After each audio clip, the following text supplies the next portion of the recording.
I was signing with you too, family. It's Big Rev, Street Gospel, West Side Jungles.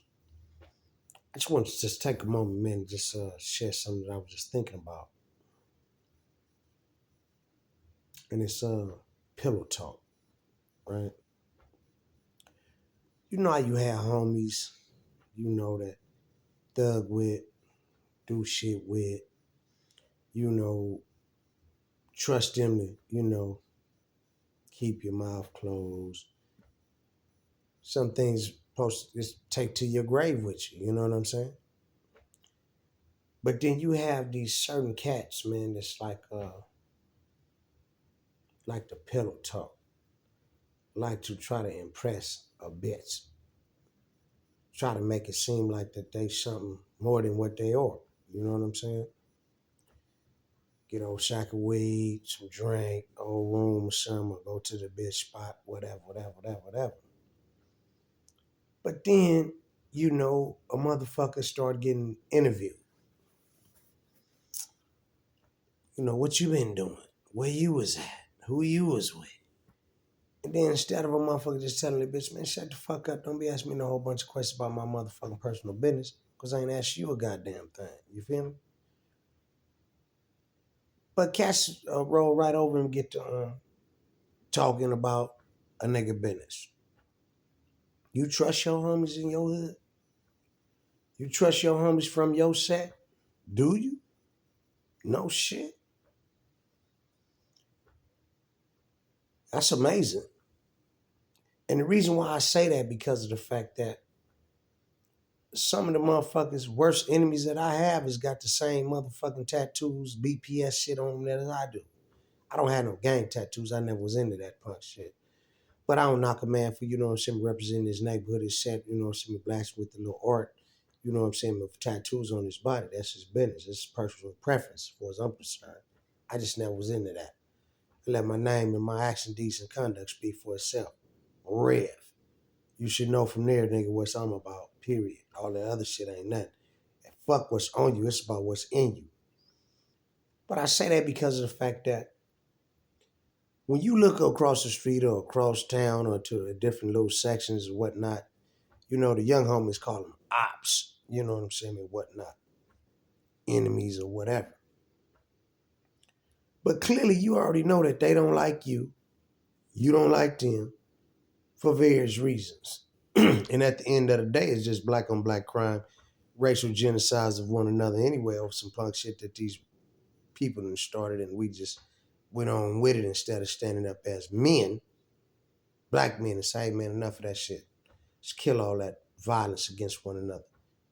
It's sad, man, when you look at the statistical facts that, 98% of the people that's black that's in prison is in prison or in jail for crimes against other black people.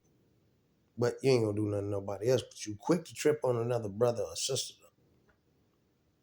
And I say all this, man, because I'm gonna go back to where I started at. Pillow talk. You know, laid up naked, all that. But you popping off at the lip, man, running off about somebody else's business.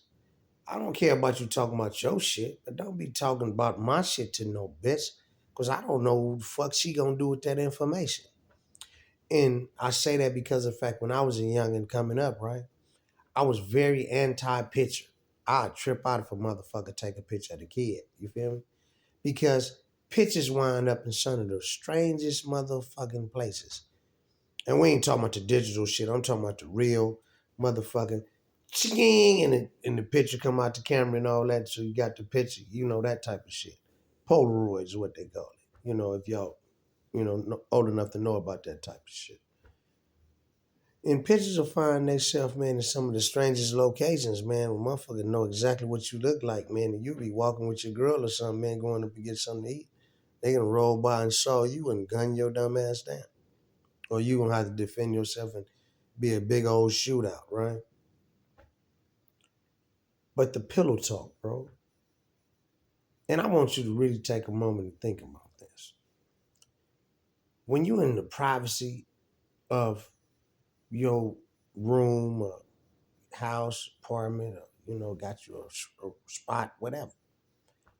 Why would you go and tell some other female about your business that concern my motherfucking business?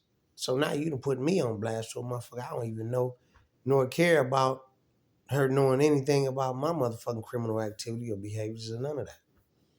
It's called pillow talking, Polo. Pillow talking that got a gang of people killed. Not only from the jungle, all the little hood sets, clickulations, and all of that shit can all come down to pillow talk. I can't say all of it, but majority of that shit started from pillow talk, bro. Motherfucker sitting down, running his mouth with some female about our business. The thing about our business is that, nigga, it's our business, not hers. What you pillow talking for, Pona? Remember when I was telling y'all on the last one about the three monkeys? Hear no evil, see none, and don't speak none? Definitely don't run your mouth about my goddamn business, because I need my business to be private and personal. Take mine to the grave with you, man. Because every homie that say from the hood ain't about the hood, ain't down with the hood, ain't down with the set like that, bro. Y'all know I ain't lying, because you got homies and shit that you see all the time. You questioning about what the fuck this nigga right there for. Man, nigga don't be coming to the hood. Coming to the hood for what? To get arrested, nigga, to get pulled over, harassed by the police because of you niggas pillow talking, talking about a nigga business.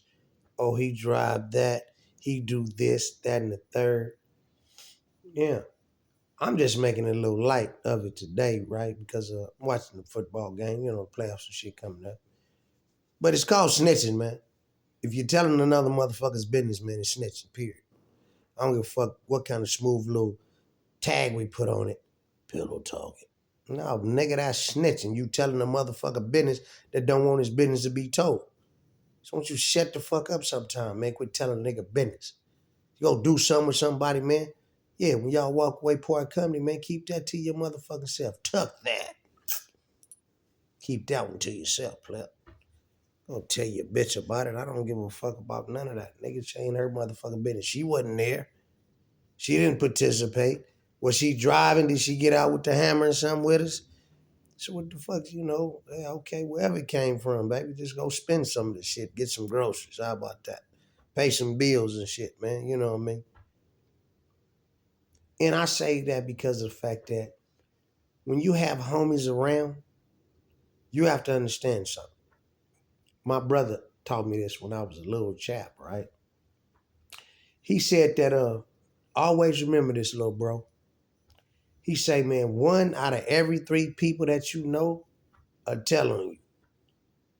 I should be like, what the fuck is you talking about? He said, no, mathematically, one out of every three people that you know will tell on you. So I start doing the goddamn math, and I'm like, that's some cold shit. That's some hell of a pillow talking, right? While you bullshit, right? Do you really trust your motherfucking homeboys? I'm gonna tell you a little incident that happened to me, right? My wife at the time, she just shook me, left me because of the fact that she said that she wanted to get my kids away from me because she didn't want to be around when I got killed in the streets, right?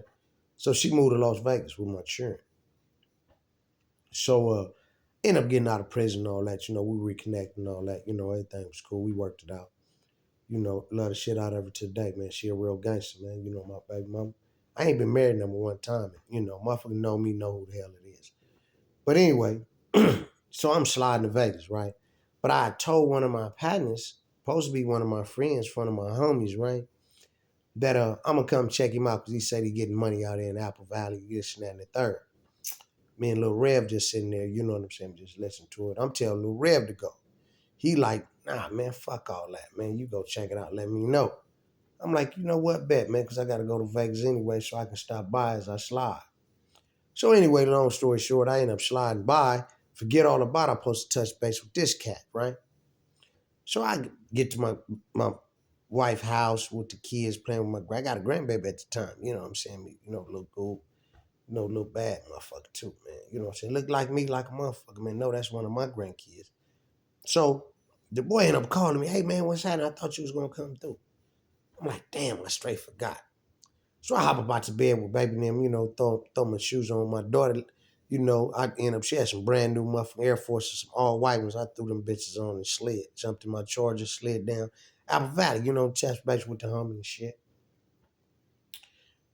I parked the car and shit, you know what I'm saying? Me, you know, lead the Desert Eagle, cause I mean, I'm with one of my homies, man, from the hood. We out in Apple Valleys, man. We chillin', jump in the truck. He got the cute little two-ton truck and all that, man, right? So we slide and shit, and I'm like asking him, like, hey man, you know, you got a gun in this motherfucker, man. This motherfucker kind of cute, bro. You out here moving around and shit. Oh man, don't worry about it, man. We good. No, like, yeah, all right. You know, I kind of felt some kind of way about it. Start telling nigga turn around, man, to go take back my motherfucking charger so I get my desert, my 40 up out this motherfucker while you bullshitting. But you know, I'm like, figuring ain't no big deal. I'm just gonna check something out, right? So we go to this little apartments and shit, man. He talking about some bitches. Fuck the bitches, man. You know, where we get some money out about it, right? So we end up going in this one little building. We pull up and shit. We see this little car, little green and a beige little two-tone joint. You know what I mean? Whatnot, whatnot. You get popping. Yeah, man, this nigga owe me some money, owe me 2 bands and da-da-da-da, this, that, and the third, right? Like, yeah, well, get your money from the fool, man. I get me, I'm gonna throw it to you, man. No, you just getting out, wop, wop. I'm like, man, that's some good looking shit, man, right? So I hop out the truck with him, right? I'm standing in the doorway of the hallway, you know, of the laundry room while he banging on the door and all the bullshit, right? I'm telling him, hey man, listen, man, kill that shit, man. You ain't got no pistol. Let's go on back to the core, get my hammer, or we'll go to your spot, grab your hammer. He like, no, fuck all that, this, that, and the third, right? Man, fuck what you got going on. So when I turn and walk away, guess what happened? Motherfuckers bust on me, shoot me in both of my legs, right? Break. I'm running and shit. You know what I'm saying? I know I'm hit, but I don't know how bad I'm hit. So I end up falling in the middle of the street. So white folks almost run me over and shit. You know, they stop, you okay? All that bullshit. Like, hell no, I'm shot. So they didn't call the police and all that. They dropped the helicopter in the middle of the shit. Got me scared as a motherfucker at this time, right? The life flighted me, man, way some motherfucking where, man. Been out there, this motherfucking hot desert bullshit, you know. But the homie, he, you know, left a motherfucker, whatever, whatever. But he did call to the hood and get a report that, hey man, big homie got shot. But you know, he gave a report so fucked up that he said that instead of saying that I got shot in my legs, he said I got shot in the head. So, you know, my wife, Panicky Pete, she done jumped on the first thing smoking, man, pull up at the hospital and shit. Mad as fuck, right? I'm sitting up in the motherfucker eating ice cream and shit, man. They got the little massage shit on my legs. It was just straight through and through, big ass holes in both of my legs and all the bullshit. Fuck, man. Feel like I'm fucking paraplegic. But I'm like, fuck it. You know, it is what it is. I'm shot. Fuck it. So she come up in there and shit, you know what I'm saying, whatnot. The detectives pop up. The police, right? Nigga, I'm a victim of being shot, goddamn. So they asking me, man, you know, bunch of questions about what you doing out here, why you out here, this, that, and the third, you know, whatnot, whatnot. So I'm telling, man, I was out there with my homie, man, came to holler at the bitch, man, you know, just, you know, shooting shit, you know, whatnot.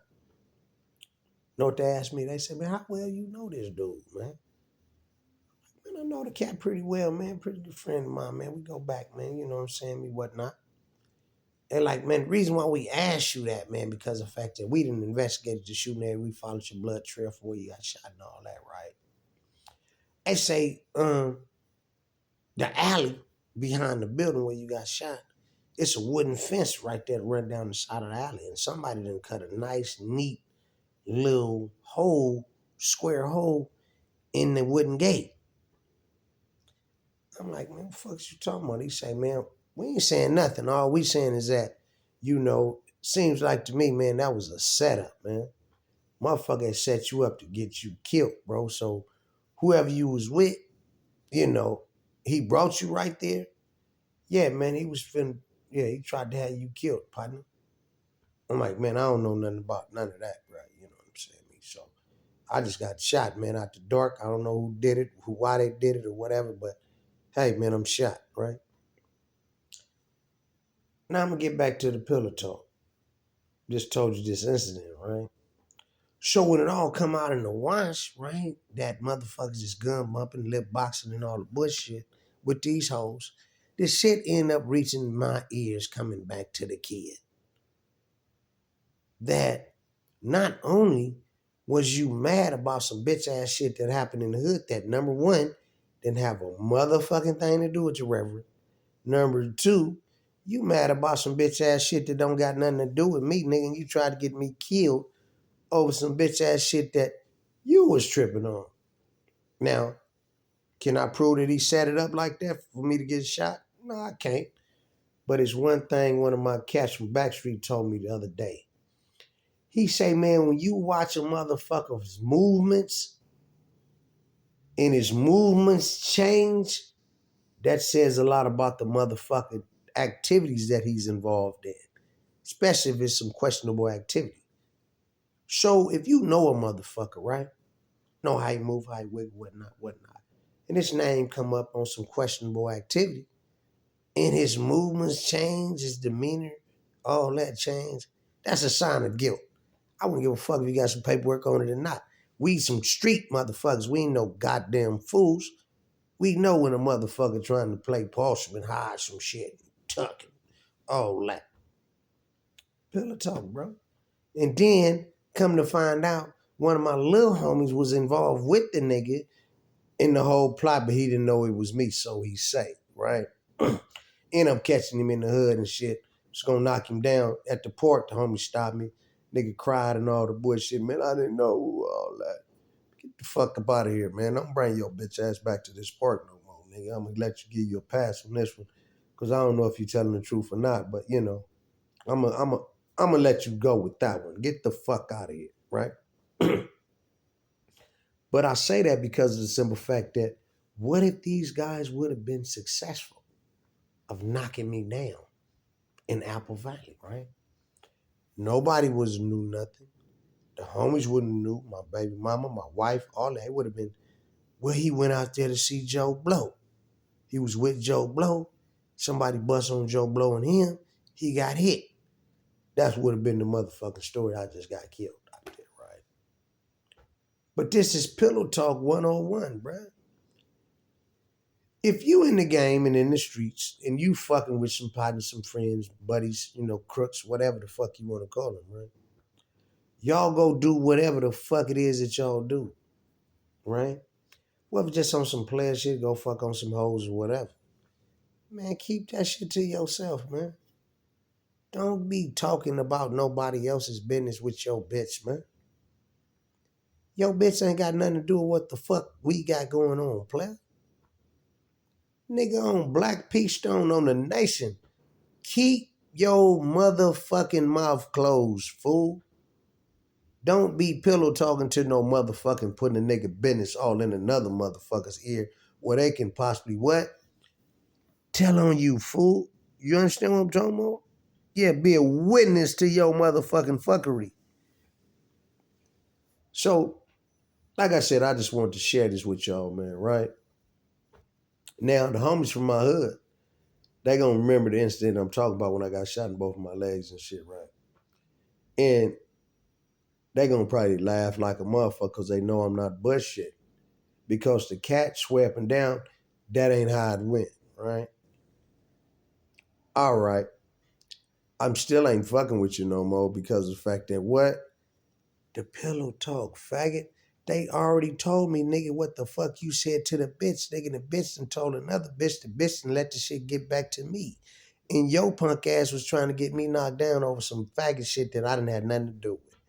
And instead of you being a grown ass man, a real peace stone, and coming and step before me and tell me the motherfucking truth, you want to holler and you want to scream with some bitch and tell the bitch the business. Because you fucking on her, sucking her pussy or whatever the fuck may be. So you just remember that the next time that you fucking around with some niggas from your hood, another hood, or whatever the case may be careful. Because street gospel, Big Rev is telling you, man, pillow talking is dangerous, could get you killed, or even a life sentence, man, in prison over some other motherfucker running his mouth to his bitch. So I just thought I'd just drop this man on halftime, man, and let y'all know that beware the pillow talk, man. And the fuck niggas that you think is your friends just cause they got on the same color clothes and shit that you do, walk around the same hoods and streets that you walk around. You think they love you, you think they care for you, you think they respect you and appreciate the fact that you're a stand-up motherfucker. Yeah, do you? Ha! Right. Big Rev, Street Gospel. Think on that. Ponder that for a fucking minute. All right. I'll get back at you.